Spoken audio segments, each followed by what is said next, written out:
Jangan ketika dipuji dan bahagia demikian, Masya Allah ya ente hafal 30 juz. Jangan kau nisbahkan kelebihan pada dirimu sehingga kau berkata, gua. Jangan begitu. Ketika seseorang menemukan kebahagiaan di hati dari amal soleh yang dilakukannya, karena manusia memujinya di situ. Masya Allah ya ente itu. Digituin dipuji kita senang, happy. Oke? Apakah ini merusak amal soleh kita? Ngerti gak? Seseorang memiliki kelebihan di dalam ilmu, di dalam ibadah, atau hal-hal yang sifatnya agamis. Oke? Keutamaan pada dirinya.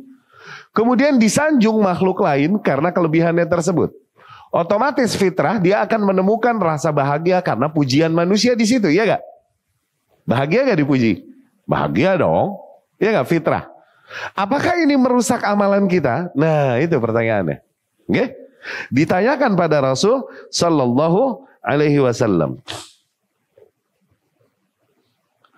Hadisnya Abi Dzar dari Nabi sallallahu alaihi wasallam, Nabi ditanya tentang seseorang ya'malul amala lillah.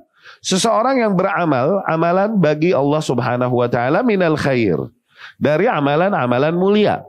Yahmaduhun nasu alaihi. Kemudian para manusia memujinya karena dia mengamalkan amalan tersebut. Kemudian yajid fi nafsi, dia temukan di dalam hatinya rasa bahagia karena pujian manusia tersebut. Oke? Rasul berkata sallallahu alaihi wasallam, tilka ajilu busyra al-mu'min. Ya? Tilka ajilu busyra al-mu'min. Itu kira-kira DP buat orang-orang yang beriman. Ajil busyra, kabar gembira yang disegerakan oleh Allah Subhanahu wa taala bagi orang-orang yang beriman. Itu rahmat Allah diberikan di hati kita, kebahagiaan diberikan di lidah para manusia, pujian bagi kita itu rahmat dari Allah Subhanahu wa taala. Ya? Ajil busyra al-mu'min, bahasa kita itu DP dari Allah buat orang-orang yang beriman. Ya? Ajil busyra al-mu'min. Itu tidak merusak amalan, insya Allah. Asal nih, di dalam pujian-pujian demikian, serahkan seluruh pujian bagi Allah Subhanahu wa ta'ala. Ketika dibilang, ente ini Masya Allah ya hafalannya ya, gitu. Langsung serahkan seluruh pujian kepada Allah. Terhindar, dengan itu kita lebih bersyukur, kemudian terhindar dari riya, terhindar juga dari ain. Oke? Bisa Masya Allah, barakallah. Gitu. Alhamdulillah. La haula wa la quwata illa billah. Dan ketika memuji juga agar kita mengucapkan Masya Allah atau barakal. Semoga Allah berkahimu pada hafalanmu. Luar biasa hafalan. Gitu. Okay? Yang memuji dengan menyerahkan kepada Allah. Dan yang dipuji pun dengan menyerahkannya kepada Allah. Tegaskan bahwa la haula wa la quwata illa billah, hadza min fadli Rabbi, ini diantara keutamaan Allah bagiku. Tuh gitu. Dengan itu seseorang memprotek dirinya dari keriaan, dari ain. Oke?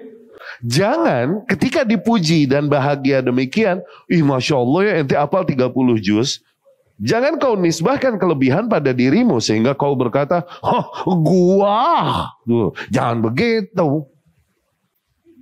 Rusak udah langsung itu. Atau aing teh tuh. Aduh. Rusak. Ya, serahkan langsung seluruh bentuk pujian kebaikan kepada Allah Subhanahu wa ta'ala. Ya, kira-kira demikian poin-poin yang berkaitan dengan keikhlasan. Jangan lupa untuk senantiasa memohon. Ini nasihat buat diri kita juga. Senantiasa mohon, sering-sering mohon doa keikhlasan. Sering-sering juga di waktu yang sama memohon doa untuk dilindungi dari hal-hal yang merusak keikhlasan. Oke?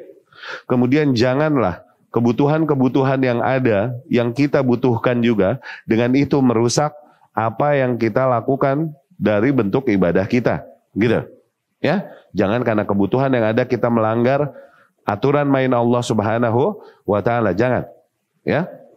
Kemudian juga Ketika mendapatkan pujian, serahkan seluruh pujian tersebut kepada Allah Subhanahu wa ta'ala. Kemudian ketika mau memuji pun, serahkan seluruh keutamaan dan kelebihan bagi Allah Subhanahu wa ta'ala.